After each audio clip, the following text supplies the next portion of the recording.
A friend helped me move apartments there like 10 years ago, and we finally got all the stuff in the house. I moved in with two other lads with a new apartment, and we finally get like the last of the boxes in, and he had a small enough car, so we did a couple of trips as well.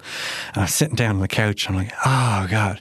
And it's like one of those like living room kitchen areas, and I just hear him behind me. He's like, all right, well now that that's done, like, you know, who wants to sit down and play a game of Commander? And I was like, absolutely, in my fuck do I want to play Commander. I have just worked like a 9-hour shift and then spent the last 3 hours moving these boxes. I've just sat down. Why would you think I want to do that in my home? Like, and when I don't understand. Your hobby becomes work as well. You know, I get what you mean. It's the classic like Friends thing where like Rachel is dating the gynecologist who won't have sex with her, and she confronts him about it, and he's just like, okay, right, well, you work in a coffee shop, right? Do you ever just get home and think, if I see one more cup of coffee?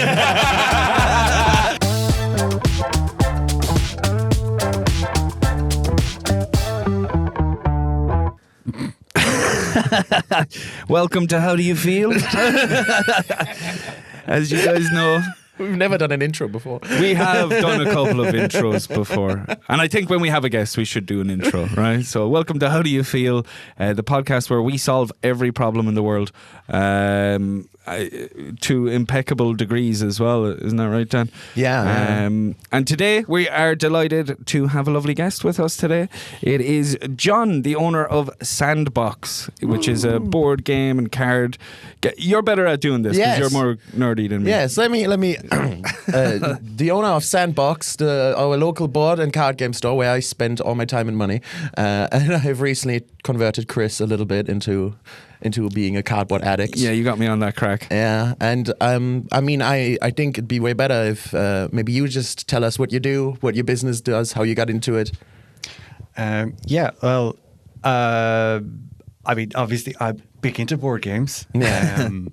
But that would help, yeah. Yeah, it's basically it's a board game store. We started off small with just kind of dealing with like the competitive card games like Magic, Yu-Gi-Oh, Pokemon, the big three, and we'd kind of sell a few board games, but we only had a small amount of space.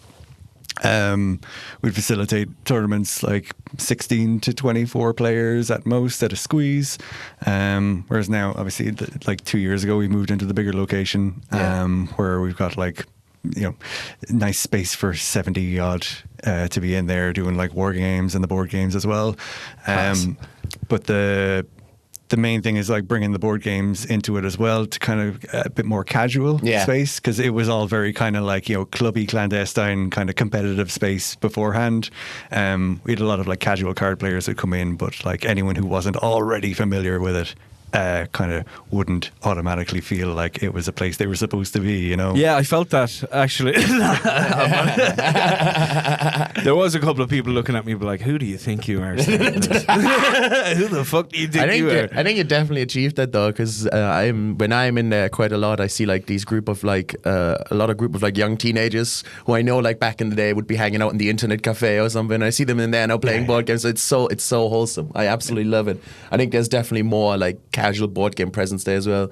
Like our comedy club did a few nights out there where we went with staff and we played board games in there as well. Well, I was never invited to those. Yeah, no, you're not part of the staff.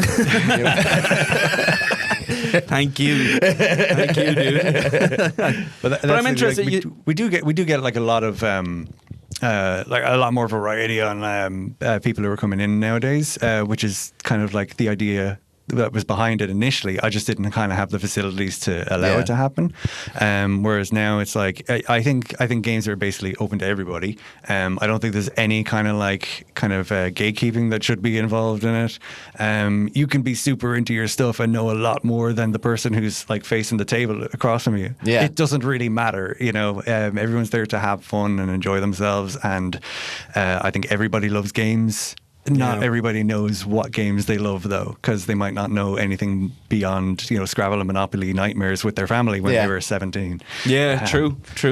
But what interests me is, how did you get it kicked off? How did you go from being a board game enthusiast to saying, like, where was the click in your head that was like, do you know what, I'm going to open up a shop and I'm going to do this? Because I feel like it starts with, how do I bring community together? Yeah, I think it's one of those things where it sounded kind of absolute bullshit, because I was like 16 and playing games with my mates, and it was this sort of thing that everybody kind of said. But I was like, no, man, I'm serious. Like, it's going to happen. It's going to happen. But and I remember when I was like about 22, like it kind of continued to be kind of in my head as a thing, but I knew I didn't know anything about anything because I was 17, 18, 19, 20. Everything was kind of just like starting in my adult life. So I didn't know where anything was going to go. But I always kind of had it in the back of my head that at some point I got to see if it leads kind of to there-ish. And I said it to my dad when I was about 22, and it was very much like an over-the-counter conversation where it's like, oh, yeah, and then I'm going to start this, so when I finish college, blah, blah, blah. And he's like, And then when I was like 26, I was like, hey, yeah, so I think when I graduate this year, I might blah, blah, blah. Oh, yeah, that thing. Yeah. And so when I was 27, I came to Cork and I opened the store. So that kind of... I think it was just the mindset was always like, this is going to happen and be a thing, but I wasn't like locked in on it because I had other stuff to do, and I just kind of kept it persistent the whole time. So when it came around to I was finished college, I had gotten a short-term contract for a couple of months. Then the Christmas came around, and then I was unemployed in like the following January. What were you doing after college? What was the short-term contract? So I was working in an architectural studio. Okay. I actually did my degree in special effects for TV and film. Unreal. Very cool. Cue all the special effects. Can we get a big explosion here? That's unreal, though. That's pretty cool. Well, that's the thing, is like, it was just completely unrelated, because that was another thing when I was like a kid and saw Jurassic Park and I wanted to do that. So I think I had all these things growing up of like, I want to be an astronaut, I want to be a fireman. And they were very much those kind of like kid ambition and ideas, but I just kind of didn't let go of them. So then when I did get to a point where it was kind of like, well, what am I going to do now? And I'm actually an adult. Yeah. I'll just lie to the bank. It's fine. That's what adults do. That's the way. That's when you know you really become an adult. So I know you guys had two different locations before this one. Is that correct? Yep. Well, how did you come across the first one? Like, how did you decide this is the place where I'm going to do it, where I'm actually going to pull the trigger? And honestly, it was just we came down to Cork. Made some arrangements with some of the estate agents and kind of viewed a couple of places. And there was just... It's funny because you're looking for a very particular kind of space, because obviously your retail unit, some would say primarily, some would say secondarily. But like, as far as the way that the store is run, it's been a big focus on like all of the gaming space itself, and having that space and that community and that like the people in and doing activity. So then while you're doing that kind of restaurant layout, you're still doing the pennies layout, where you try to get as much product around on the shelves as possible, but you don't want those things to overlap too much, because you don't want, like, there was a point with one of the layouts in the older stores, which was quite small. You had the shelving was kind of like a little bit on top of one of the tables. So when you had a busy afternoon with like a competitive tournament going on, and you were just like wandering into the store looking for a bit of a different board game that you played in your cousin's one time. And then you walk in and there's all these guys who are like in a super competitive environment and you're like, okay, well, I don't know what any of this is. Okay, there's all this stuff. And then you're kind of like right on top of somebody who's like, I activate my trap card. I love the Yu-Gi-Oh players, but I do make fun of them all the time. I think it's incredibly funny. As you should. We do take a piss out of Yu-Gi-Oh a lot as well. Just the stupid episodes too, you know what I mean? Like, I attacked the moon. Fuck off. I had a late night one day, like about eight years ago, maybe 7 or 8 years ago, and we had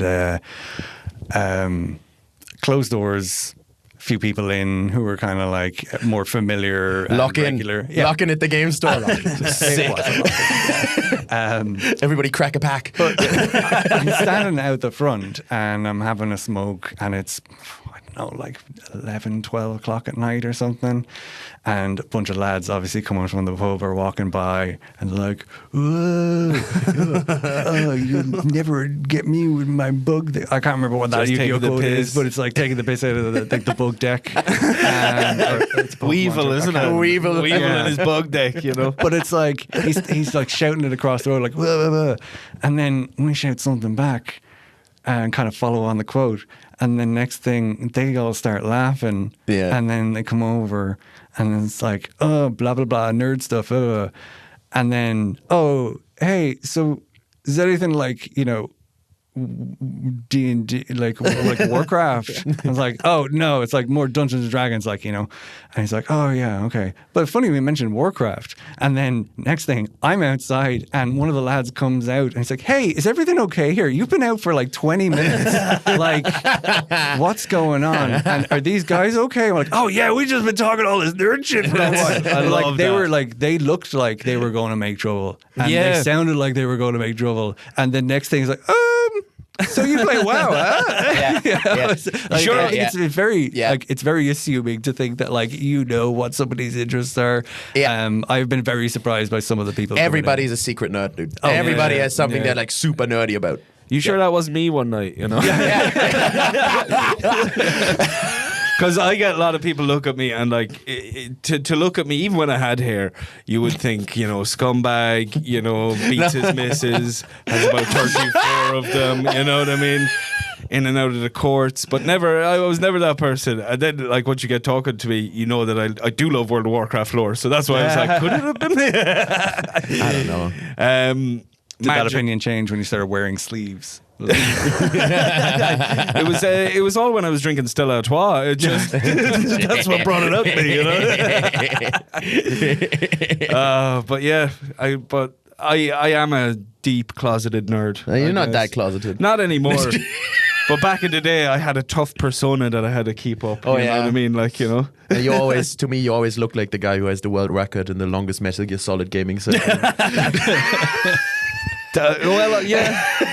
Even though I didn't get that world record, I did attempt a world record once. Oh, yeah, he did. He booked a venue and everything. He booked a venue. I had people. It was a walk-in thing. There was fucking food tables and stuff. We had cameras like this. It was class. It was pretty cool. And the world record was longest marathon playing stealth games only. That was the actual record. That's so specific. It's so specific.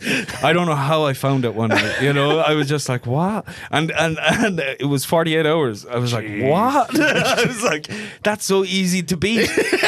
I think I was drunk or something that night. So I emailed Guinness World Records and I was like, I'd love to do this. This is how I do it and stuff. Heard nothing. And then like 9 months later, they emailed me back being like, yeah, here's what we'll do, And they offer you, it's like you can pay $3,000 for an adjudicator or you can get your own staff to witness the whole thing. You have to have 2 people witnessing and documenting everything.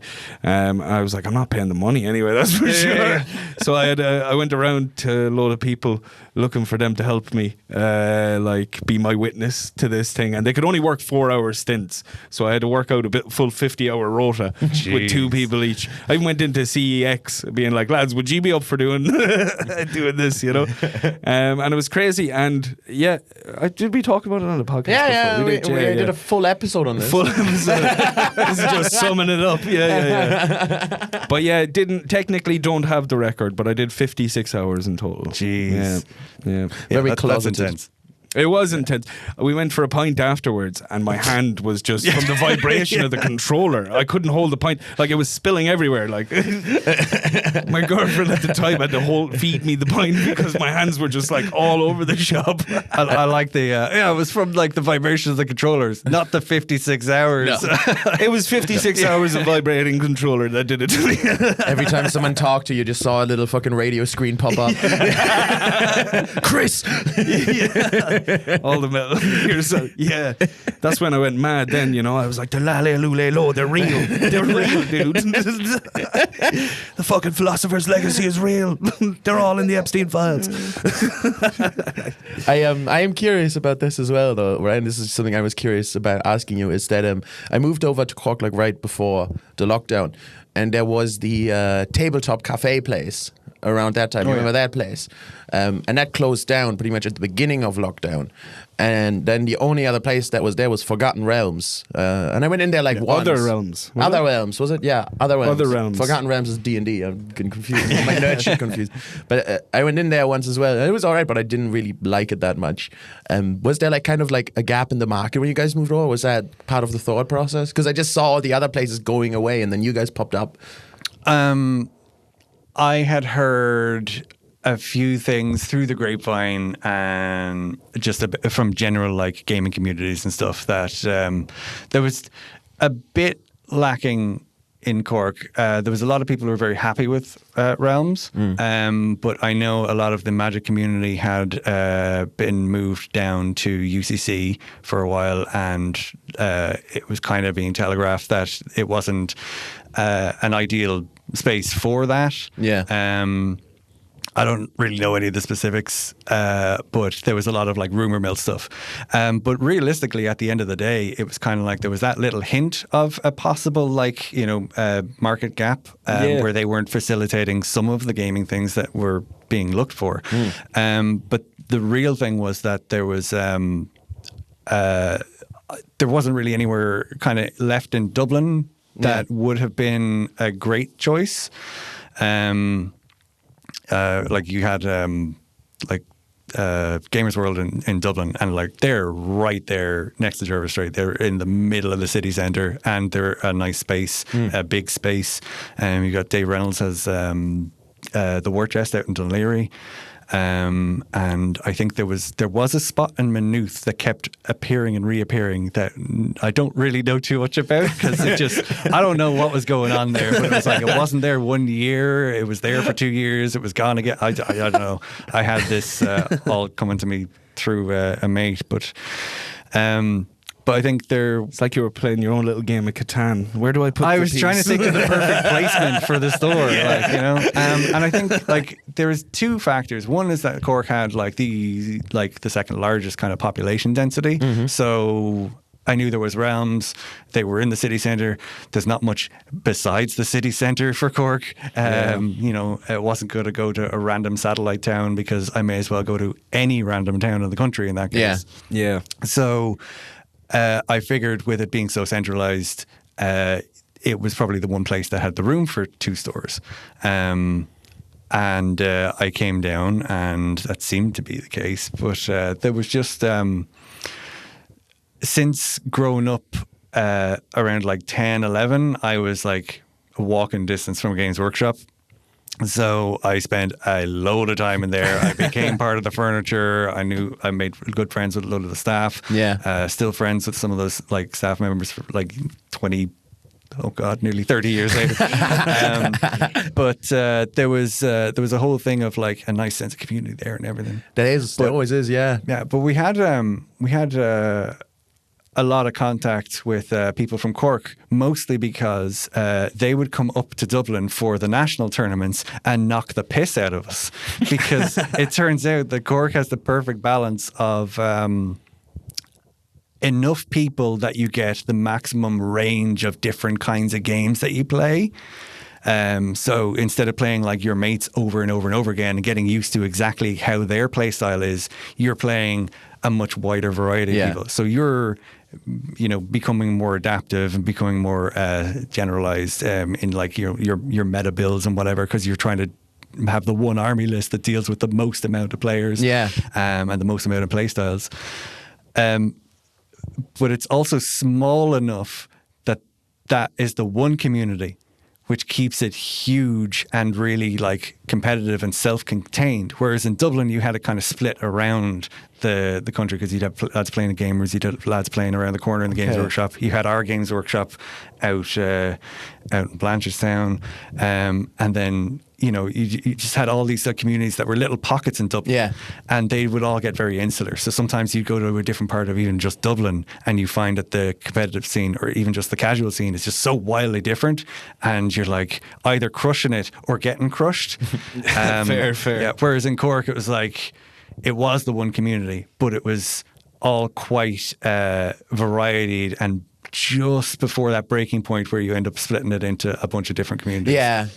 So we found that the Cork just naturally kind of grew in that sense. So a lot of very competitive and community-based kind of players.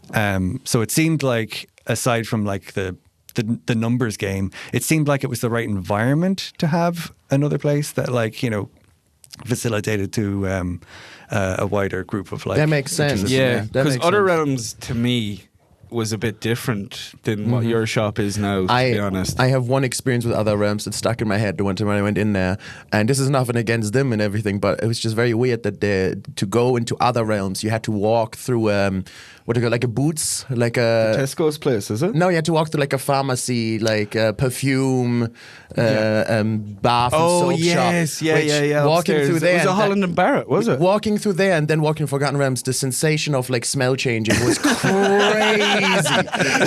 Absolutely insane. They had to open that perfume shop up to contain the smell, I think. I just remember that very vividly, being like, this is the weirdest like entrance I could have. Like, but this totally doesn't make sense. I never liked that store up there. It used to be just in Carey's Lane. That's where I remember my mum used to take me into the shop when I was really young to get Pokemon booster packs, and at the time they were like, what, £2 or something. Yeah. And it was just the OG Pokemon things, and she was like, "You are bleeding me dry with these cards." And I was like, if only we kept a hold of them. Oh yeah. Or didn't open a couple of packs. It would have been worth something. What's the worth now of some of the, like, if I had a booster pack, one of the OG Pokemon ones, unopened, untouched, Yeah, I'm not sure on the market at the moment. But yeah, I mean, like, from the very first set and everything. From the like very those first set, ones can be like, they could go for a couple hundred. That's insane. Like, the prices on some of the older OG CCG stuff is pretty crazy. Yeah. Even seeing some of the Magic cards, I'm like, what the fuck? It's crazy that people would spend this money, but I get it as well, I do kind of get it too. Well, at that range, it's mostly like collectors, right? If you have stuff that's that expensive. Yeah. No, I get that. I get that. I lost all my Pokemon cards anyway. I checked because I was curious, because I know about all the old Pokemons being expensive, so I checked like the original like Blue Eyes White Dragon and all the Yu-Gi-Oh cards when I was a kid, and I was like, Jesus Christ, is that like 10 grand now as well? Like, what's happening? The funny thing with Yu-Gi-Oh is that like they have no respect for any like old prints and stuff. Like they like Blue Eyes has been printed into oblivion. Yeah. But you are talking about that collector market where it's like, the reason why this first one is valuable is because it's the first one. So it is totally separate, which is kind of like a good way to go about it. There's a lot of like different discussions between the CCGs, because I know Magic has like the reserve list, where it's a list of cards that they will just straight up never reprint again, which is how they get into the tens of thousands regularly. That's cool. But that's an interesting concept, and it's been established for like 30 years now, there and about. So, kind of can't really back out of that. Yeah, no, that's always a discussion if they should. But then you still have things like, the older Yu-Gi-Oh cards still commanding quite a high collector price, because of the fact that they are old, even though there's like 40, 50, 60 different versions of a card. Yeah. Yeah. You know. We used to play Yu-Gi-Oh when we were young a lot, and one lad would always go off to Spain and he'd come back with the 5 pieces of Exodia. But a lot of the times they weren't even cards. Like, I remember one time a guy was like, dude, this is a sticker, man. And it was like an Exodia arms sticker, and he peeled it off. He's like, you've ruined my card. Yeah. Sticker. Yeah. It's a sticker, not a The card. fake cards were hilarious. No, Yeah. man, it's just a Spanish version in English. Like, shut up. Yeah, I remember some of the cards being called like Demon Devil Child from Hell. I did buy my manager. I did buy him a packet of the fakest Pokemon cards from Spain last year, like I've ever seen. We were just myself and the wife were in like one of the quarter stores, and I was just like, I wasn't surprised to see them. Obviously, I'm well aware of them, but they were the fakest looking ones I'd ever seen. I was like, I have to buy these for Harry, like so badly. I love it. I love it. And they were really. Did he pull any good stuff? No, yeah. Level 16, Shockingly, he did. Yeah. level 16 bungalow. Deed to a house. They were gold as well. Yeah. Like half of the cards in them were just like gold foil. And like that's not even a thing. You're so lucky, dude. Oh my god! I can't believe I was carrying that the whole time. I think we better get into the submissions in a minute. Get into the Yeah. submissions. I've yeah. one more quick thing that I want to ask, which is something you kind of brought it up earlier, and it's something that I think nearly every game store has in common in some ways. Is that like feeling of when you're like a teenager and you have like some nerdy hobbies, that's kind of the place where you find your people. And because I had the same thing when I was like 14. I lived in a tiny village. I had like 3 people my age around me that all of them I didn't like. So the only friend I had who was like into nerdy stuff was one guy in my school, and like once a month we'd drive up to the nearest city for 2 hours just to go into the game store, play a bit on Magic, and that's like the first place where I made like friends who had the same interests as me. Yeah. And I think that's like a very important social thing that comes from it. Was that important to you as well when you got into Sandbox, that you had that place for people to go and kind of find people like them, find like-minded people? Yeah, absolutely. I think that's really kind of what I was trying to do at the end of the day, because I used to host a lot of like LAN nights in my teen years. Sick. I love LAN nights. They're so good. Oh man, so many cables, so many switches, so many. What did you play? CS, Counter-Strike, Age of Empires? No, it was Halo. It was Halo. Well, Nice. that's why. That's why we have the cheering in the back. the old tin and the old copies in. I met Steve Downs and Jen Taylor at Dublin Comic Con like 2 years ago, but I got them to sign my my original Halo copies, and like that Halo 2 tin is beat the fuck up. But I was like, I mean, I do have a clean one as well, but obviously it has to be the one. Yeah. you know? The one that got you through life, I suppose. Yeah. But they signed those. I got a picture of them with myself and my wife, and I got them to sign one of my original business cards as well, each. So I got them framed and up on the store wall. But that's why they're there. It's not like, that was like kind of your experience of gathering that community, was the LAN parties. yeah. So it was about bringing everyone together, because like obviously I go to the Games Workshop, and like that's where I met all of these lads. Yeah. And that's where I kind of like got into, and that it really brought me out of my shell. It really like made me find who the fuck I was, and it got me into probably the one thing that kept me in the mindset of the fact that I had the idea of like, oh, I want to do this. This seems great. Keep bringing everyone together. And then I brought them back to my house and started doing all these nights. We were doing regular LAN sessions. I'd always organise all the RPG nights, and I had a local forum that I ran, that kind of got a lot of the guys who I wouldn't bring back to my house for the LAN nights. But we were like, hey, let's connect all these people, because like we're hanging out in the store and all that. So I always had that tissue of bringing people together and organizing the stuff and everything. Like community forming in a way. Yeah, which and is just nice. kind of, I wanted that same sort of thing to be available to other people. When it got to me, like then opening a store and making the rules and everything, I was like, so one of the things about nowadays is, because the store is like so large and so central, there's a lot of overheads involved, unfortunately. So we brought in like the table fees, because for 10 years I didn't have table fees, because I remember going into the Games Workshop in town, which would have just been like a short bus ride, instead of my local one that I could walk to. Because we were like, hey, let's do something wild and different. We'll go to the town Games Workshop, you know, because you're 17 and thick. But so we do that, and then I'd have to get like one of my mates to pay like the £1 10 pence to like get me home then, you know, because I made the mistake of buying a bottle of water while I was in town. So like, I mean, I was fairly thin pockets, like. So if I'd had to go and pay any amount of money to be in that Games Workshop all the time and to be like, you know, around the people and finding myself and finding friends and making a community and all that, like, it just wouldn't have happened. So I tried to keep that away for the longest time because, again, with Cork kind of being the way that it is, a lot of people would be getting that bus in because we were the town Games Workshop. You know? But I wanted everything to just be accessible to people, which is, again, why I love seeing kind of different communities coming in now, where it's like, you know, there's a group of women in their 50s and 60s who are coming in on a Tuesday afternoon to play board games for 3 hours. What time? That's wonderful. What time do they? It's actually every second Tuesday. We'll talk afterwards. But no, it's just really nice seeing like that variety, and it's getting to more people this way. It's more visible and it's more accessible. Now, again, we had to bring the table fees in, but again, trying to keep that as low to the ground as it's possible. not. They're very low, man. It's fairly low. I think people financially recover from €2.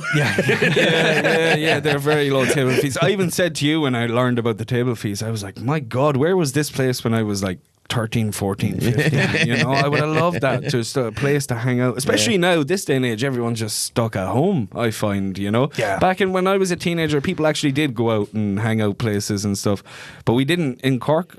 Not even Other Realms was kind of like that, you know what I mean? I didn't find that Other Realms had space where you could sit and chill and whatever. And there was a bit of pretentiousness to the place, you know. It's like if you spend too much time there, they'd be like, you don't know what you're talking about. Leave. That always brings up an example for me from back in the old days, where there was one lad who was a bit of a pain in the arse in the Games Workshop. No way. He kind of, I don't know, he just like, it's just a bit irritating in general. And I remember he was coming in for about like, it was the summertime. He was coming in for about 4 days in a row, and we were there for like every day. I was mostly just painting through armies and doing conversions and stuff on models. But he was asking people almost all day, every day for a game. And this was a small store. Like, I mean, it was probably 2-3 times the size of the studio, you know, it was a small little spot. There was enough room for 2 tables and sometimes a board across the middle. So 3 tables. Whoa. But like, he was coming in and just everyone was saying no. And I remember like kind of side-eyeing one of my mates because they had come in and talked for about half an hour beforehand about how they were looking to get a game in and they had a new list and this, that and the other. Not a fucking peep when this guy showed up and was like, hey, anyone around for a game? I felt so bad. So eventually I happened to have a few extra bits on like the 4th day and I was just like, yeah, man, right, let's go. I wanted to get through my painting, but I just happened to have my army with me and I was like, yeah, fuck it, come on. And it was fine. He was his usual kind of character self, but like he was so happy to get that game in. And I remember like talking to the lads afterwards, just like, you know, I can't believe like he played together. Like, it was fine. He was actually really focused because he was playing the game instead of standing around doing nothing for 5 hours, but ask, can we play a game, please? You know? And it was that air of like, you know, betterness that a lot of the guys seem to have. Where I was like, that's a bit shitty, man. Like, you know, there's no need for it. I mean, especially since you're looking for a game. And, you know, I mean, is it that he's annoying? Is it that he's better than you and going to crush you? Is it that you're going to have an easy win? Because it's definitely not that. Like, you know, where's the problem here? And like, it's just some of the general attitude in some places. Sometimes you get those guys who ingrain themselves a bit. And I know, like, there's a lot of lads who are very familiar with us who have been coming to the place for years. Who are great guys and everything. But the reason why we get along with them and they're great guys and they're still coming here for so long is because they're not like acting like they're better than other people. Yeah, or otherwise excluding people I wouldn't to a really be degree. talking to them, you know? Yeah. So I think the only exclusion that's justified is excluding people who are exclusive. You know, Yeah. it's like if they're going to Yeah. act that way, I don't have time for them. You know, Yeah, I you. get that. I will say, like, I do find those environments to usually be very welcoming. Like Yeah. the overall most borderline of the for me time, is most of the be, community, like, absolutely, yeah. they just want another person rolling dice Yeah. in front of them. You know? Exactly, yeah. If like anybody's interested in getting into Magic or Warhammer, or whatever they're doing, usually I find people like super open to helping you get Like, into it. yeah, I was genuinely shocked getting into the Magic and going to the pre-release at like how friendly everyone was. How did you, like as a first time experience? Like, how did you find that? Because you kind of went in. Like, I went deep, in cold, like, man. Like, I was like, immediately, I'm just gonna start. Deck I knew building what and do my flying first and game. trample was, and that was it. That was about it. And I was like, oh, what does this do? First I played against, was it Jack? Jack, yeah. Jack was lovely. Jack Conway. Jack Conway. Oh, yeah. He was absolutely lovely. Like, and him and Stephen O'Driscoll. is it? Yeah. Shout out, man. Shout out the lads. Shout out to the two boys. They're who I played mainly, and I have to say, two of the nicest lads that I could ever have gone And then up the against. third guy, you played absolute asshole. Like, Oh yeah, this this is I really So want- you were I at the really- bottom table. at the bottom table. Yeah. They wanted to move me up, but I said no. I was too humble. You felt really bad for him. Like, I felt bad for him, you know. Stick with the around comrades. looking for Stick a with the game for 3 comrades. rounds. But I honestly, to God, loved playing with them, and they taught me the game. And there was no like secret cheating, or like if they seen an opening even against themselves, they'd be like, you can do this right now, Yeah. just to let you know. And I was like, that's so nice. Yeah, and yeah. then I was like, thank you. Stabbed them right there. Are you sure? It's funny. Before Chris was like watching YouTube videos on how to shuffle cards to the top as well. He's like, I was like, I don't have time to learn the game. So how about I learn how to cheat? So I looked at all the best cheaters in Magic the Gathering, and I was like, yeah, definitely going to learn.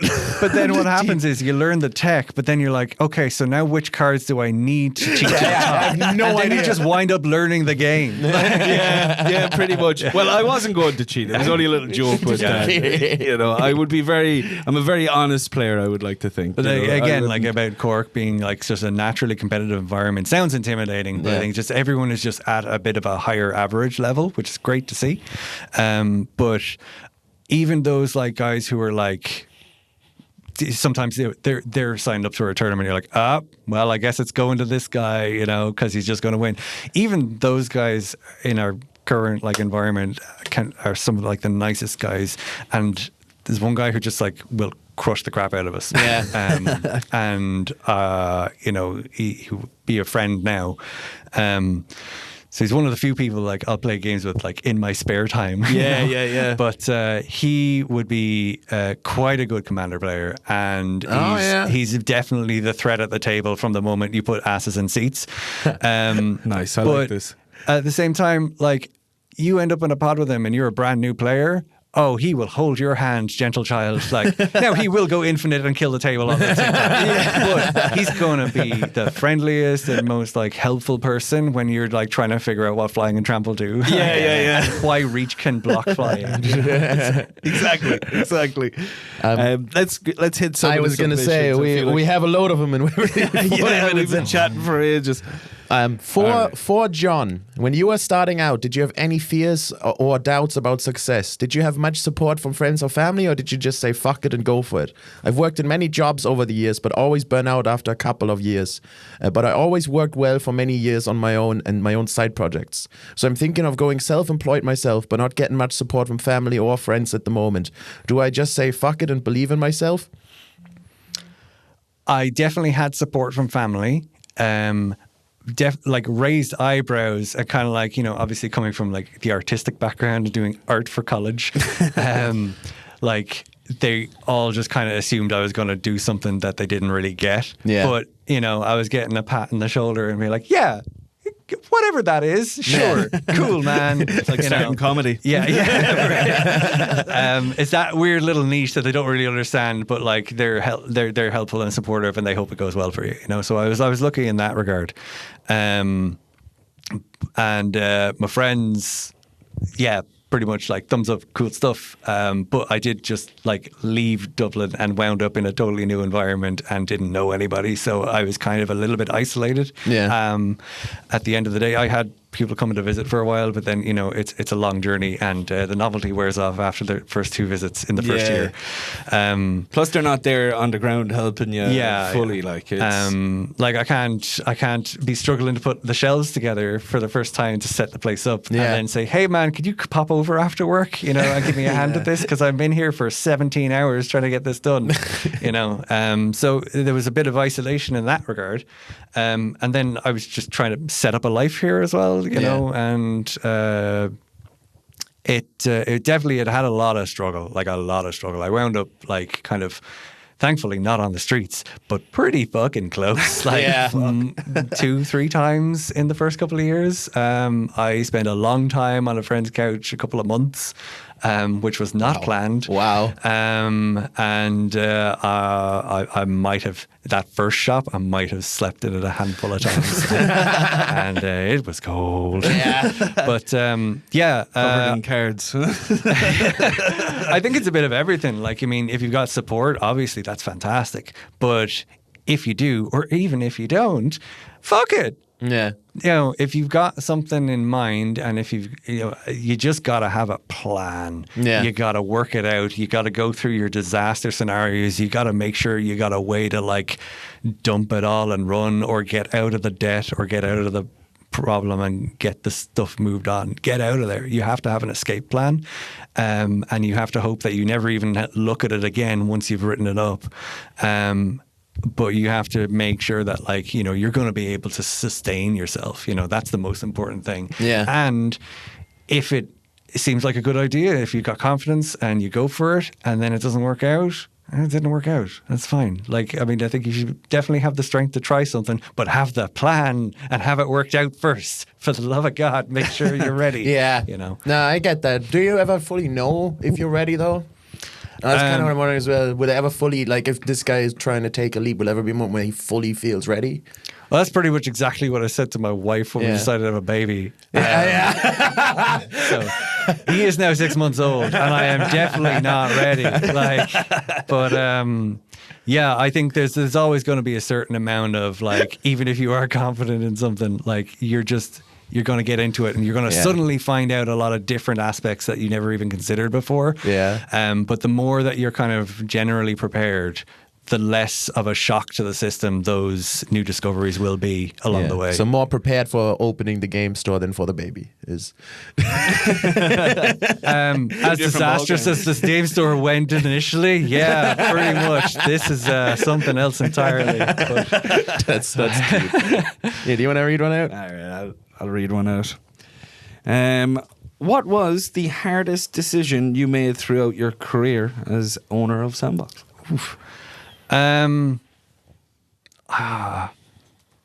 It's one of two, but kind of the same thing. It was deciding to actually go for it. Pretty ready for that. Like, having grown up the whole time thinking I was going to do it, and then spending I think it was 4 months working on prep and the business plan, like, every day. And then, you know, obviously going to the bank and then sweating for 2 weeks while they approve things.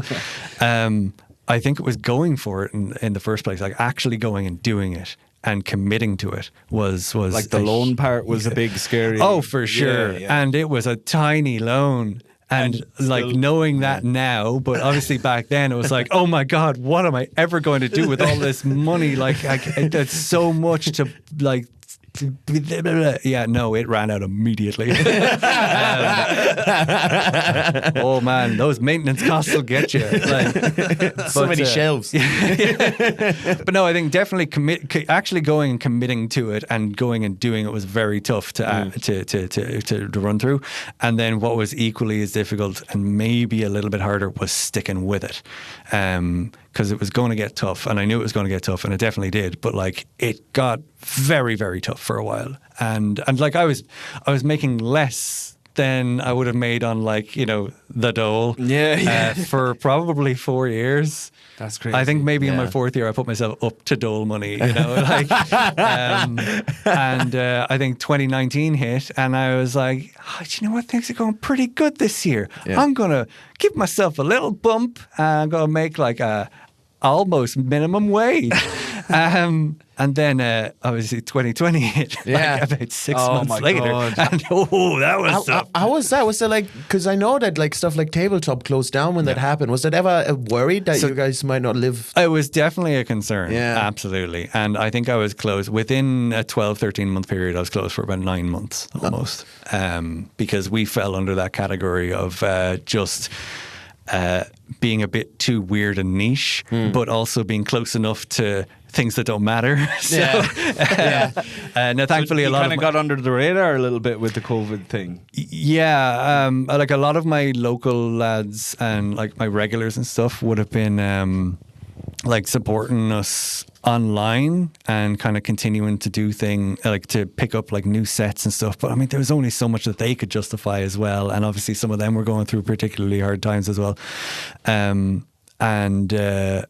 We had built up like a bit of an online community for some stuff. But I mean, there's only so much you could kind of ask of everyone, you know.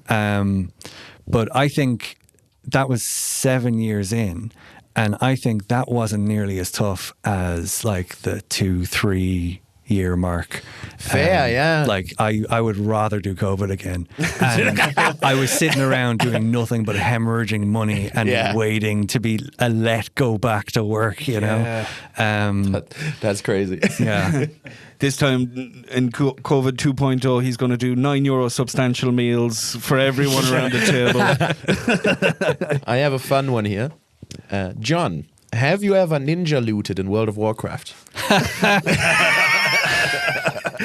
This interview is over. Cut the mics.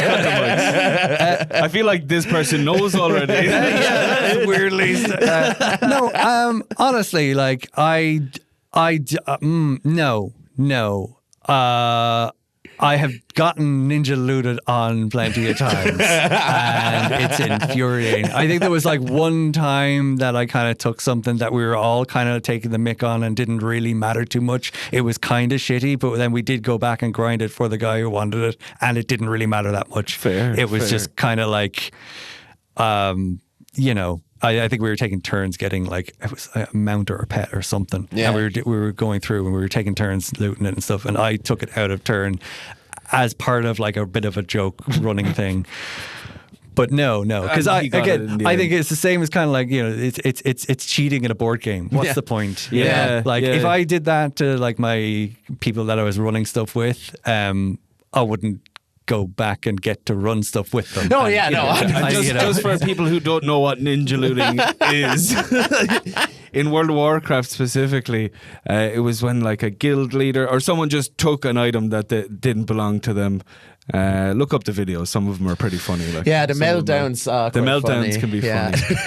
Speaking of which, just like a follow up to that, what's like the shittiest thing you've seen a person do in one of your stores? Oh, that's good. There's been just there's definitely been like just some attitude things that I couldn't even tell you now, like kind of like you wouldn't remember them, but they were kind of like, don't be a dick, stop it. Fair. I've had some we've had some handful of altercations that have happened with like people who wouldn't be anything to do with this, like, you know, people wandering in and making trouble. Yes. Okay. And those are just kind of mostly shitty stories of shitty situations. Like, they're not particularly interesting. Cheating the weirdest one, though, the weirdest one was there was a point where you remember the old shop, the second shop, just up by the train station. He would. Yeah. So there was one of the apartments up there, and it was also just, you know, behind the back at the alley and stuff, like you would get a smell of weed coming in sometimes. Not like crazy frequently, but eventually we kind of pegged it would come in when the back window was open. often enough, and then we pegged that like actually, we think it's like maybe one of the crowd upstairs. Yeah, I'm sorry about that. But, like, the smell would come down, it'd come in the window, and then it would waft in or whatever. Yeah. There was one day that like, we were like, there was a few people standing around. I think at a stretch we could have 24 people. So we had 3 pods going on. And there was a handful of people hanging around as well. And I could smell some weed, and that was fine. And one of the lads turned around to me and was like, hey, man. Because the shop was kind of in a bit of an L shape to where I was at the till. So it kind of went back a little bit to my right-hand side. So I couldn't really see those 2 tables there. And apparently some guy came in the middle of this tournament. It was like, hey, what's going on? Blah, blah. Went down the back and sat down, was like talking to the lads and like checking out what was going on. And then just started smoking a joint in the store, in the corner. And the lads are like, because I had smelled it, and I was like, Jesus, that's particularly strong today. What the fuck is going on? And then one of the lads had to say, hey, there's like a guy like smoking a joint in the back of the shop. And I was like, hey, fucking excuse me? What? Holy shit. And yeah, I came out from the till and I see him, and he's just like so like unfazed. Mm-hmm. Well, I mean, he's probably pretty fucking phased. Like. But I just said, in the politest and unpolitest way, I was like, hey man, get the fuck out, And he was like, what? I was like, yeah, no, we're not having a conversation, get the fuck out. And he was like, oh shit, yeah, sorry. I'm like, yeah, that's fine. So I'm politely telling him to fuck off. And like bringing him outside and everything. And he was like, a bit apologetic and like out of as his if head. he wouldn't know. But yeah, and I was sorry, like, man, I didn't know I couldn't do that. Even if it was a regular cigarette, that's illegal. know. Like, sorry, lads, where's the ashtray? That's totally my bad, guys. Just so strange. But the weirdest thing is he walked by the shop like a week later or something, and I was outside having a regular smoke, and he's like, hey, was I here the other day? I was like, yeah. Oh, he was locked, so wasn't he? He must have been locked. That explains a fair bit, but also, you're not coming in. Like, go away. Rules are rules. Like, Jesus. What were you guys like playing Warhammer at the time? No, I can't remember. It was. I think it might have been Yu-Gi-Oh. Because I find it very interesting that the guy was that drunk that he doesn't remember going there, and he just, I'm going to just go into this game store. I don't even know, because you know what those doors are like as well, and like they were closed, the back window was open, and he like obviously just purposefully came in, didn't know what he was doing, looked around, didn't know where he was, and then just said, it'll do, there's a seat available. I watched some Yu-Gi-Oh! And smoke a joint, this would be brilliant. Go to the park like a regular criminal. Well, like he wouldn't do it to a Garda station, so obviously there was some level of, well, you know what, bravado. the important thing is he thought it was a safe space. Do you guys do pints? Exactly. That is really, really funny. Was there ever any cheating scandals? Did you ever have that? I wouldn't say scandals. There's definitely been a few lads who've had to have conversations of like, hey man, everybody knows, and it's really annoying them, and they're just not going to play with you anymore. So stop. And yeah, that's fair. And that's pretty much how the conversation is. That's fair. That's fair, because that's like my YouTube algorithm. Haven't caught me yet. They will soon. You got one? I got one from Love and Relationships, actually. If you're interested in this, what do you think board games or card games can do for relationships? End them. No, I didn't. It can. It's one of two ways. Yeah, it's one of two ways.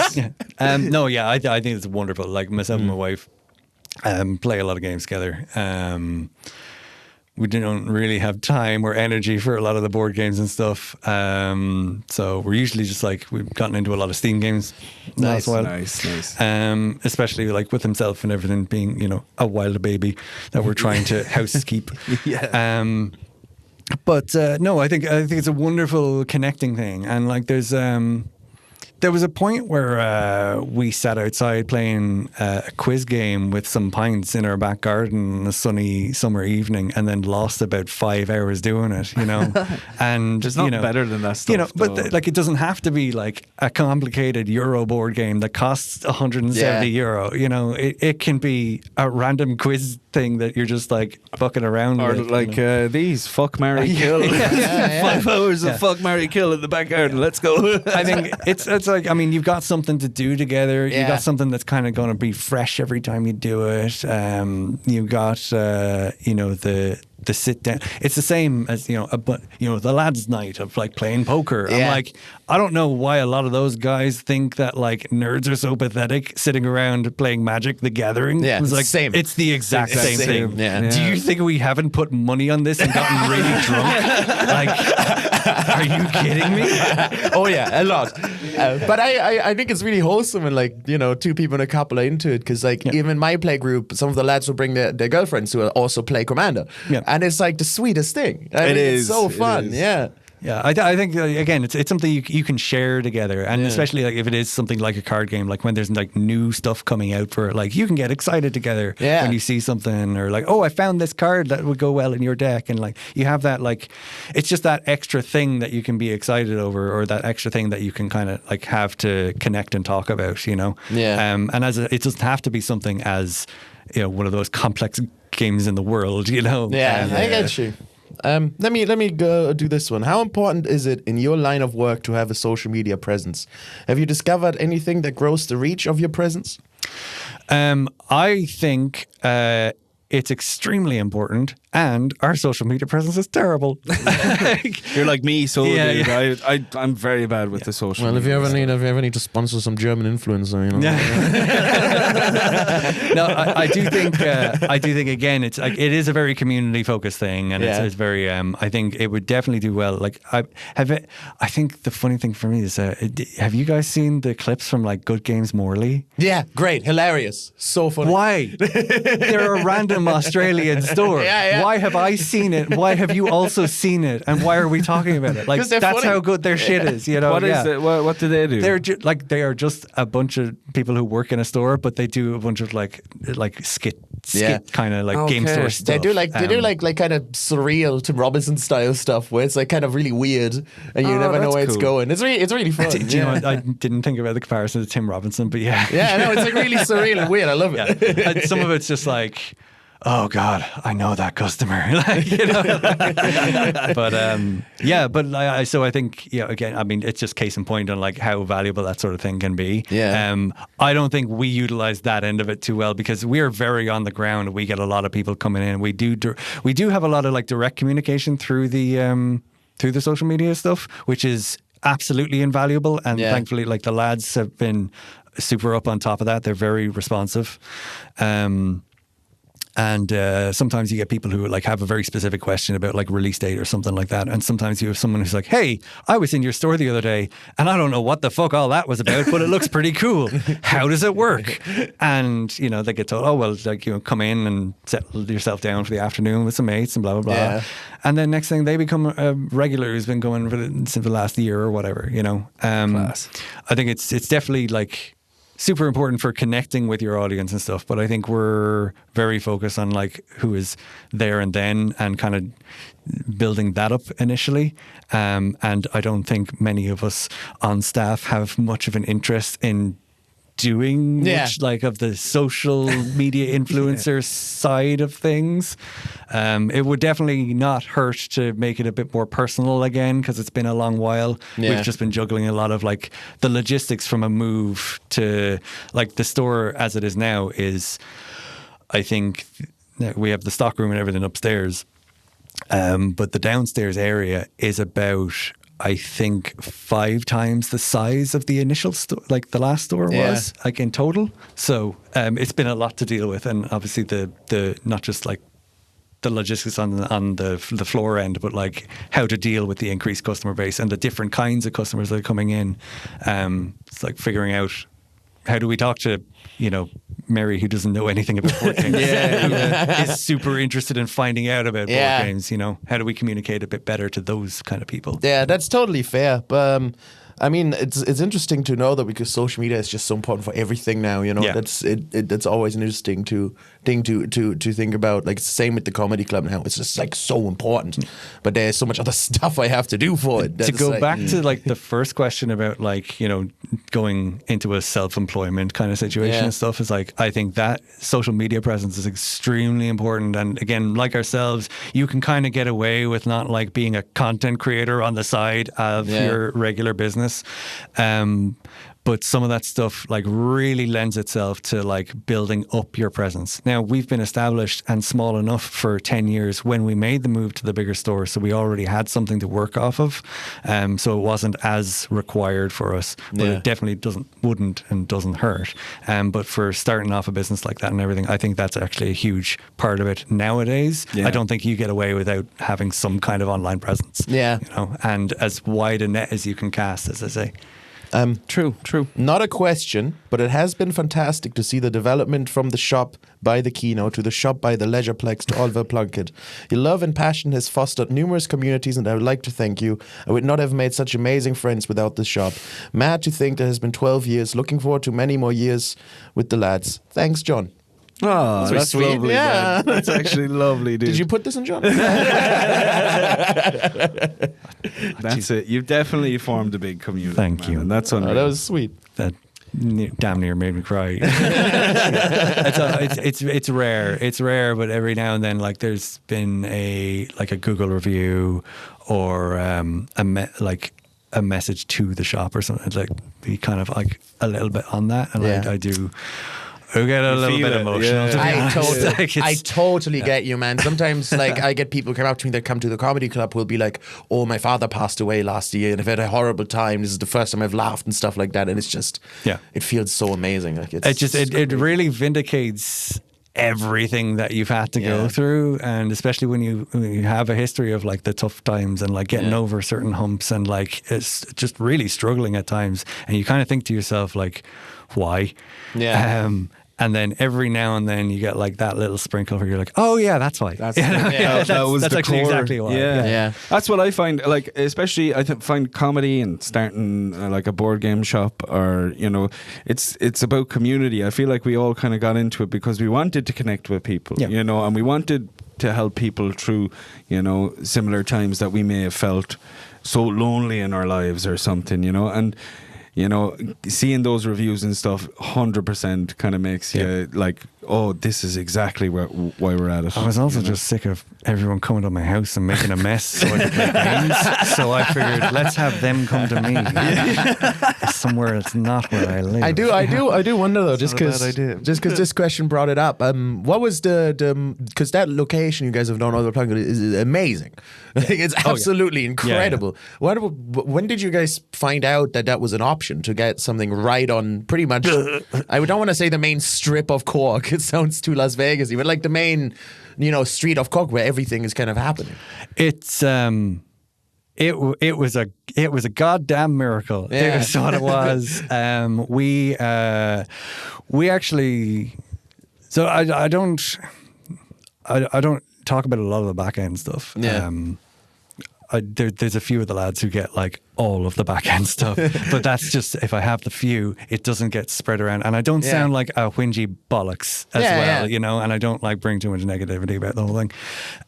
I was looking for a new place for probably since about 2019 when things started going like very well, and I figured I needed to like increase the capacity or at least like have the same capacity, but like in a bit of a less tight space and stuff.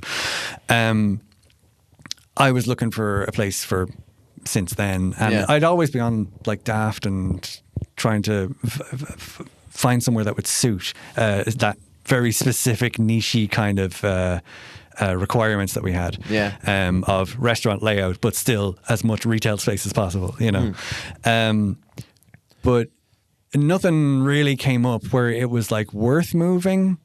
Some things that were more central, some things that were a little bit bigger, some things that were a bit of both, and they just it wasn't worth it, like for the increase in the rent, or like, you know, it's closer, but it's also like in a part where like nobody goes by because the transport is on this end. So there was a bunch of factors that weren't worth moving for. Then obviously 2020 hit, and that put a huge brakes on.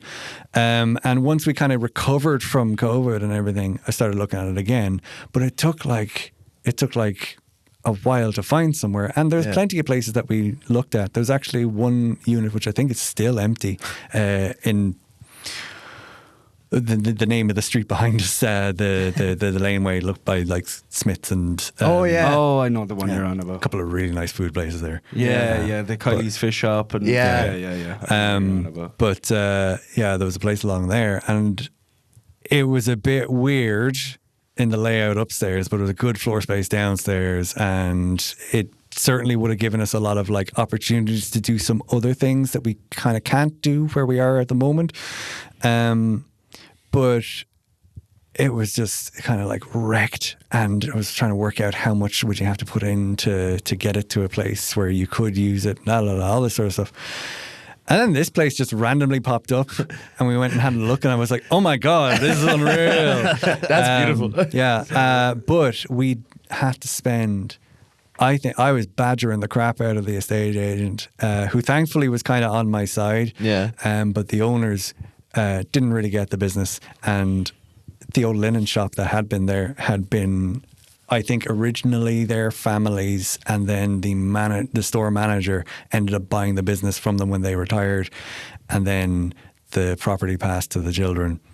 Okay. And I say children, I don't know how old they are, but they're probably well older than I am.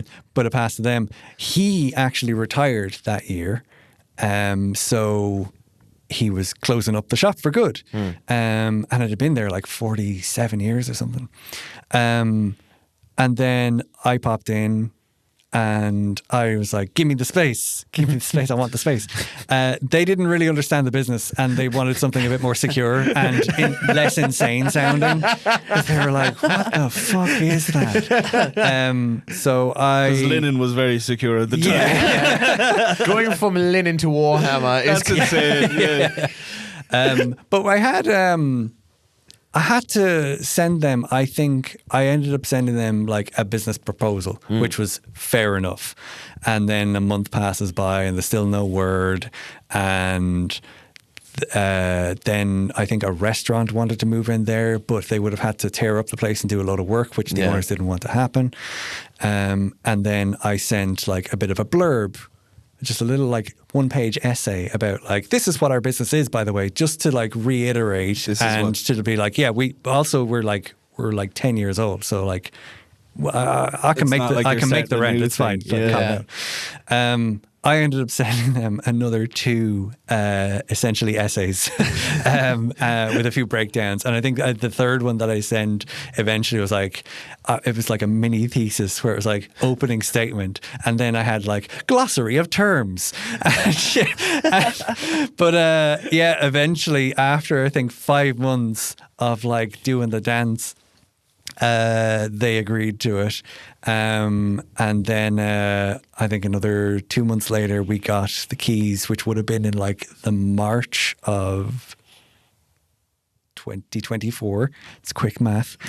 And then I basically lived in that shop for the next 2 months until we opened in May, because I was in there except for one day where I got violently ill and had to go home early. And then my wife wouldn't let me go back the next day.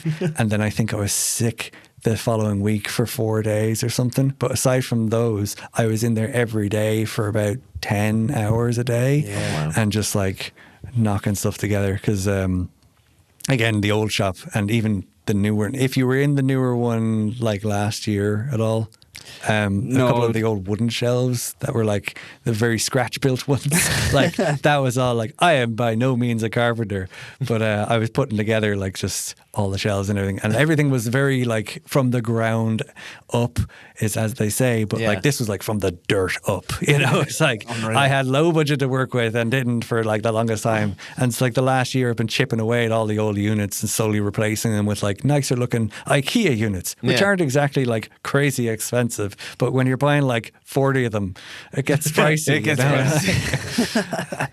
Unreal. You wanna read one out? Yeah, I'll fast fire a few of them because I know we'll be short on time and we've got a lot of questions. Yeah, we'll go fast fire. We'll fast I'm fire. hoping there's a bit few of crossover with some of them. Yeah, there might be. There might be.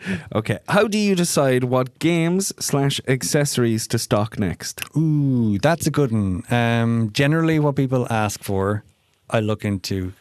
I'll order in specific board games for somebody if they want one.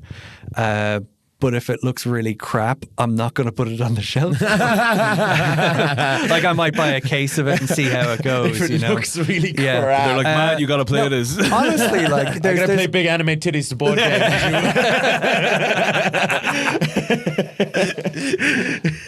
I seen that on the shelf. I know that's a good one. We will maybe cut this part out. This is one game that I bought years ago from I think it was Sub City up in Galway, and I know the owner from like conventions because I used to do conventions as an artist. But I bought this game from him, and it was fucking gas. It's called Tentacle Bento.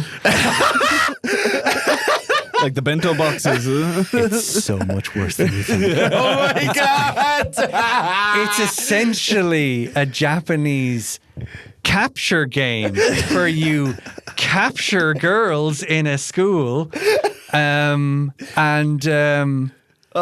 also, I'm not actually paraphrasing to save myself. It does say capture, but it says it a lot. And I'm like, I don't think you mean the word that you were saying. Epstein's bento box. But yeah, you're basically like the school has been invaded by like tentacle Among Us monsters, and you just gotta like capture as many of these teenage girls as you can and get a matching set before you the other players. And that does like, not go on the shelves then.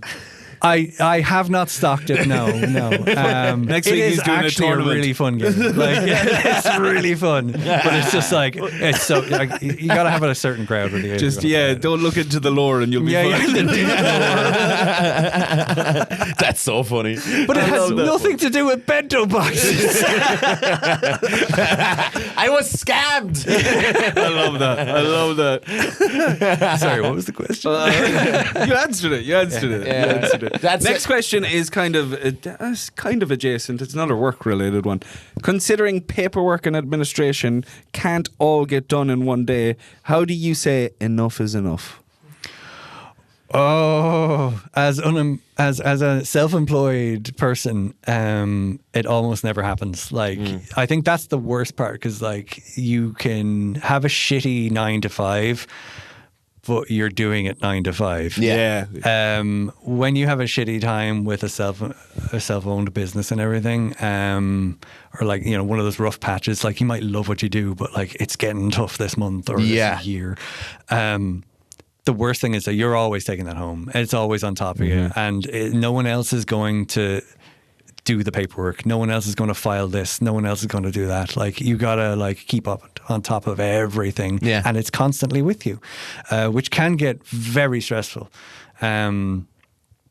So again, to go back to that first question, get ready for that. Yeah, that's always fun. But yeah, it's very, very difficult to switch off. And it's very easy to burn yourself out as well. Absolutely, with that stuff. yeah. I would know that from the comedy club. Like whenever I have like 5 minutes of free time, I'm not relaxing. I'm doing something I have to do. You're planning the next like thing to get done. Like the only free time I have is like when I go into your shop and play Magic. It's the second I'm in my room from my computer, I just do work. Yeah. And a lot of the time, I bet you're probably in there playing Magic, being like, I still have to do this. Oh and yeah, this. so many times. Yeah, and sometimes I play Magic too long, and then I have to go home and work into the night because I was cardboard cracking all day. Mismanaged, cardboard cracking. I had a friend help me move apartments there like 10 years ago, and we finally got all the stuff in the house. I moved in with 2 other lads with a new apartment, and we finally get like the last of the boxes in, and he had a small enough car, so we did a couple of trips as well. And I was sitting down on the couch, and I'm like, oh God. And it's like one of those like living room kitchen areas, and I just hear him behind me. He's like, all right, well now that that's done, like, who wants to sit down and play a game of Commander? And I was like, absolutely in my fuck do I want to play Commander. I have just worked like a 9-hour shift and then spent the last 3 hours moving these boxes. I've just sat down. Why would you think I want to do that in my home? Like, and when I don't understand. your hobby becomes work as well. You know, I get what you mean. it's the classic like Friends thing where like Rachel is dating the gynecologist who won't have sex with her, and she confronts him about it, and he's just like, okay, right, well, you work in a coffee shop, right? Do you ever just get home and think, if I see one more cup of coffee?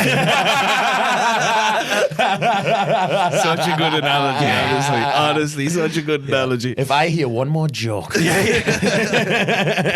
I get it. No like, laughing, only fun. You know, when I need people- to relax, I'm off the clock. Yeah, I do sometimes hate it when people come up and they're like, let me tell you this one I heard and stuff. You're like, dude, I've been thinking about this all day. I Stop. started saying no.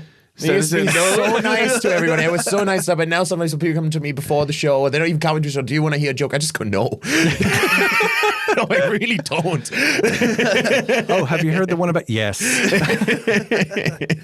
All right, another one for you. This is a bit of a fun one. If you could have the physique or power of one fantasy character, who would it be? Do not be boring and say teleportation or something. Teleportation. It's the most useful one. The power. Yeah, it's the most useful one. That's a pretty good one. Yeah. Jeez. I like to do the Quicksilver thing of just like being really fast. Being really fast. And I the don't whole know, world man. around you slows It's like, down. Is that not just shit teleportation? that's just shit teleportation But in you my can eyes. teleport and do stuff on the way, you know? Like imagine yeah, how quick but you no like, you're time not- to do you're stuff not because you get taking- there so quickly. Yeah, but you would have all those shelves set up in like 2 hours. Tops. No, all your shelves bro. set up. No, man. You hit your finger once, you're done. Like. That's very true. If you're running really fast, you're getting bugs in your eyes and stuff. They don't tell you that. You know what I mean? Just Same put with some- flying. There's a some lot. goggles There's a on. layer of the earth where it's just bugs, man. Like if you're flying, you're gonna have to deal with all of that. Put some goggles on. Oh yeah, goggles are gonna help. Like dude running around in swimming goggles, you don't look cool at all. I'll be super, super boring. Yeah. You know, in like, it usually happens in like the likes of like a Disney or a Pixar movie or something, but you have like the Sleeping Beauty jokes where you have like the narcoleptic, or actually like Rowan Atkinson, I think, plays a narcoleptic in Rat Race. In Rat Race. Yeah. What yeah. a movie. But he actually ends up almost like winning because he sleeps through a load of stuff. Yeah. I would love that so much because A, I have like medically chronic insomnia. Yeah. And B, you literally just nap and coast through and get shit done by accident. Yeah. Like That that sounds to me unreal. is an amazing superpower.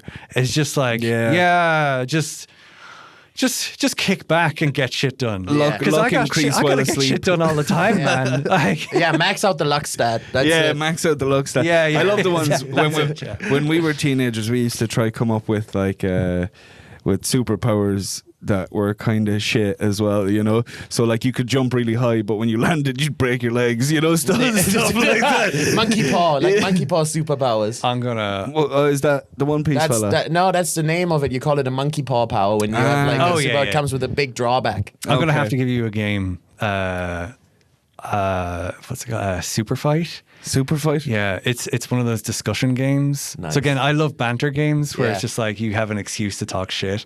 I think one of the ones that we do have is like worst case scenario, where you're trying to discuss the worst case scenario. Oh, I love this. I didn't know there was games like Oh this. yeah, Wheels versus Doors is a great one where you basically like you have poker chips and you have like a random number assigned to a thing. So it's like, what do you think there's more of, YouTube videos ever made or trees?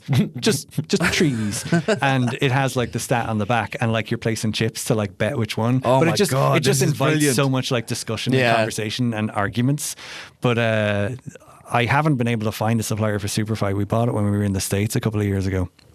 And it's basically like you get a card. It's like in Cards Against Humanity, where like you play a card that's a superpower. Yeah. Someone else plays a card that's a superpower, and someone else plays like a card that's like a detriment. A detriment. Okay. Or them, yeah, I can't remember how many getcha. superpowers or anything that is involved. But it's like, you have Wolverine claws. Yeah. But, you're Hitler. I guess, I guess that's a card in all of these games. I don't know. But there's some kind of like detriment. Like, you know, you could jump really high, but you know, you don't have super strong legs. You can- you have really weak arms. You can fly, but you can't land. Like, this is the classic one. Yeah. But basically, all you do is you argue, like, someone else sets up another character, and you argue why this one would beat this one, and it's just like the superhero. Like, I would definitely discussion. play that. That sounds so I would fun. definitely play that. That sounds you so say fun. you have a game of that? yeah? No, I have a personal copy. I'll loan it to you because I think you have absolute crack. Sweet. With it. I That'd think be so. unreal. Yeah. That'd be unreal. And then what was the other one? The doors and wheels and Wheels doors. versus That Doors, sounds yeah, cool yeah. as well. We have an open copy of that in the shop. Unreal. We'll have to play that song in the shop, dude. We'll have to play it in the This shop. one is a bit of a lap over. It says, have you ever done or witnessed something embarrassing at work because of something you saw someone else do? How did the situation resolve? I think we covered that with the guy smoking the joint, no? Yeah. I don't think I have anything that could top the weirdness of that. Yeah. Again, sorry about that. Does time of work or family commitments always go as planned? Oh, absolutely not. Like in any scenario, I think. I can imagine. You know, yeah, Even getting you here today. No, absolutely not. I think it's very important to make time for your family. So thankfully, I'm in a position now where I have, like, you know, the few staff members, the two kids, Ned and Harry. Harry's been doing a lot of the managerial stuff, like in my stead. So having that has been like a wonderful facility. Like once Ash was kind of like later in her pregnancy, and our baby boy landed, like I've been putting an awful lot of time, which is why you haven't seen me much like around actual work. Yeah. I'm very much a background from home kind of guy most of the time now, and the lads have been taking care of the place like on the ground. I think I said this to you first time I saw you in the shop. I was like, "Oh, who's the new staff? Who's that? It's apprentice or something." But like, I mean, even if I'm there, like I have a small office upstairs, so I might not even be on the floor, or I might be organising the stockroom and stuff like that. You know, so like even if I am in the store, I might not be visible. But I do think, like, prioritizing like your personal time. Basically, you got to work as much as you got to work, and you got to pay those bills, and you got to make sure that like your business is staying afloat. That is super important. But the thing is that like that's not always going to be the most important thing. And certainly keeping time for yourself and keeping your own like mental health and everything in check is extremely important, because if you're not healthy and if you're not doing well, your business isn't going to do well either. Even if the money is coming in, you're going to end up hitting that burnout wall. And it's the longer it goes on and the more capable you think you are, if you are not treating yourself right in your personal life, then you're just going to get it hit even harder when it does finally land itself. So the last, like, I would always try and take my personal health, like, obviously I hit burnout a couple of times over the years, some worse than others. And sometimes, like, your personal life is just like not going well, and then you bury yourself in your work to get away from that. You know, it kind of goes a little bit both ways. I've been taking a lot of time at home the last while, and I mean, at this stage, I'm only working maybe 1 or 2 days a week. And even then, I might only go in for like half of the day, get a few things done in there, cover one of the guys' lunches, and then head on home early. And I'm just taking care of a lot of like home stuff and family and kind of getting established and not becoming an estranged businessman father. I getcha. And from the sounds of it, it's kind of like you've put so much work into the place, and you need these periods. Like, you're just, you have a 6-month-old boy now, so you need you've set yourself up for success in a way, because now you can take this little bit of time that you need.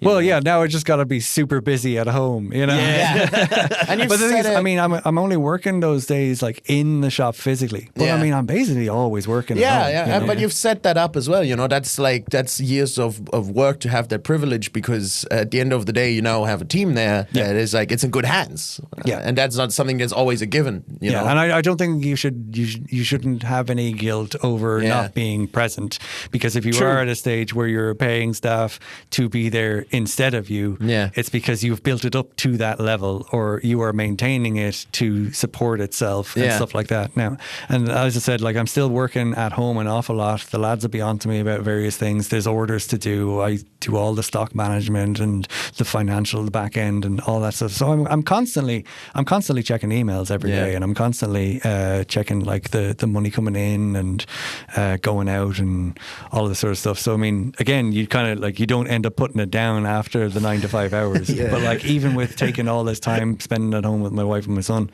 I'm still working 7 days a week.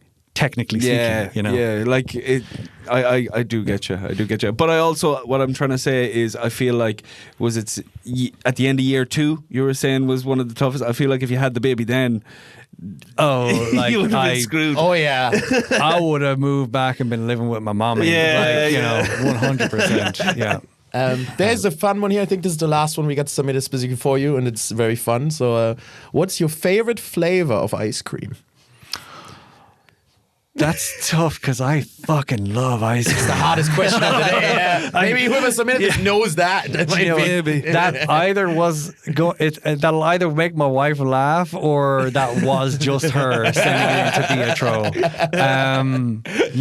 I don't know. I love chocolate and I love ice cream, and I freaking love chocolate ice cream. I'd have to say, if I was pigeonholed, but I mean, things like, if you get a really good vanilla super good. I know, dude. Like proper vanilla ice cream. And there's there's Geno's and there's Murphy's. Yeah. The soda bread ice cream they have is really nice. Yeah. I love Murphy's. I always pop down to Murphy's like a couple of times a month. The problem is, like, he's also like, they're on the way to the frame makers. They're just across from them. Yeah. And obviously, you've been in the shop, you've seen the things framed there. I was using them for years before the shop. I have a load of frame stuff. We don't have any wall space left in the house, and we're running out of it in the shop. Like, I paid so much money for like really good framing for them. Nice. And I'd be popping down like a couple of times to pick stuff up from them. And then, you just happen to be passing the ice cream. It's like, two birds, I did one just stone. carry down that big heavy poster. I suppose I could just. I deserve this. I pop my deserve head this. in. So let's take Murphy's for example. What would be your staple? So I actually love to mix. I'll get like the chocolate. I think they do like a whiskey one as well, didn't they? I think they stopped doing it for a while, and then they brought it back. I can't remember if sea salt, soda the sea bread. salt one. Harry loves the sea salt. Yeah. Would you get there's no favorite in a given day. No, there's just a mix. I think I'm usually defaulting to like the chocolate and like the mango sorbet. Oh yeah, that one's amazing. Technically not ice cream, but I don't like mangoes. But mango sorbet, I kill it. Amazing. I love it. So good. But it pairs really well with those like darker tones. If I go to Geno's, I'll always get their dark chocolate and something really light to like something have sweet with it. Yeah. They just mix really good. All right, we're going to Murphy's or Geno's after. I do really want to, because you're here right now. I do really want to, before you wrap it up. I don't. Have you told him about your recent purchase at a shop? Oh no, I haven't. I did tell you I spent a lot of money in your shop, but I ended up buying one of the big boxes of booster packs. Oh yeah, Plain booster box by complete accident. Kind of by accident. Yeah. Because I was like, I didn't know how the booster packs worked, right? Yeah. So I was kind of like, I want to buy, like, surely they do bundles, because I played the MTG Arena, so I'm like, you can get them in 6 and 10s there, you know? Yeah. So I was like, I'll get 6 boosters and I'll get a couple of those, you know? And whoever was working there, I was like, yeah, do you have like a bundle? And I was like, it was a weird conversation. He was like, on the booster packs. So I was like, yeah, any bundle for the booster packs? And he was like, the booster packs. And it just kept going over and over. And I was like, well, I'll get a few of them. And then I was like, because I thought he was saying to me, there is no bundle, you know? So I was like, I'll get a few of the booster packs. He was like, I'm not going to sell you more than one. And I was like, what? I was like, what's going on? And then when he told me, yeah, the box box, you know. He was like, I'm only going to send you one. And I just kind of went, no, fuck it. Let's go. Let's spend the night opening up cards. And I fucking loved it. I'm not going to lie. I loved the joy of opening it up. And fuck you for getting me into the game. Fuck you for being in an accessible place where I can get cards.